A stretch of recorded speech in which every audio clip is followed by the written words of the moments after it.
At this time, the bailiff will swear in the respondent.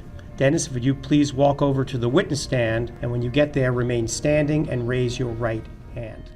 We started a project where we were looking for alternatives to juvenile incarceration, and we came across youth courts. Well, over time, we added more and more restorative practices and trauma-informed responses to the youth court framework. Youth court is a real court run by youth for other youth who have committed real crimes. Our jurors do not judge. Our jurors support, interview, find strengths of the young person on the stand. The young person does not receive a sentence as they would in a regular court. They receive a restorative plan.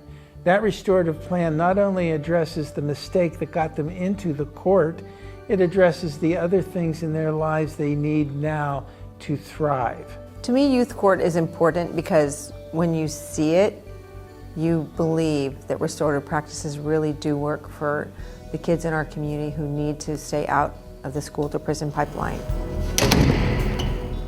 The three elements of restorative practices. One is accountability. You identify, yeah, I made the mistake. Number two is repairing the harm that your mistake created and the relationships that harm impacted. The third leg of that restorative stool is always doing things with people and never doing things to people.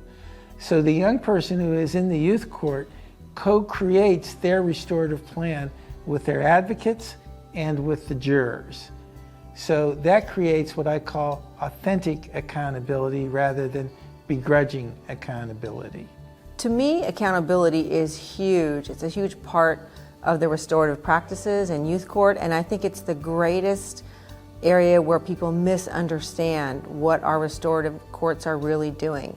And when somebody is willing to be accountable, to step up and be accountable and tell a group of their peers that they're going to be accountable and then have their peers help them work towards a plan to restore the faith of the community or whoever they harmed, it's just simply amazing. When I was 12, I was just starting to get into experimentation with substance and with hanging out with some of the wrong crowds at school. And I ended up getting caught at school with a prescription over-the-counter cough medicine. I ended up getting sent to youth court, and it was the first experience I had where I was no longer just the kid who had done the thing. I was a person who had a background, who had reasons for doing what he was doing, and had talent and had potential to be something other than just like a kid that is messing up in middle school. Evidence shows that peers working with peers is the most effective way in helping people change. I've taken the advocate training, I think 4 to 6 times, like I really know it. However, I actually prefer to be a juror because I feel like the jurors are the ones that really get the substance out of the case and turn it into the restorative plan. We have worked with over 1,200 kids in the time we've existed, and all those kids and their families had to attend a 12-hour training about how to navigate Marin's teen drug culture because it's taking lives. We train young people to be effective first responders. When they're up to this mischief and things have gone wrong, we want them to learn how to be effective and proactive at saving a life, not just run and hide. The harm reduction workshop really allowed me to be a lifesaver and allowed me to turn other kids into lifesavers. Without this workshop, there just wouldn't be any kids in Marin that are trained to save someone's life. 95% of the kids who get involved with the program complete the program. Only 6 to 8% are rearrested again after participating in the program. Youth court would never have been so successful without Don's tenacity and caring and compassionate demeanor. Kids really get him, they relate to him, and I think that's one of the reasons why it's been so successful, because he doesn't judge.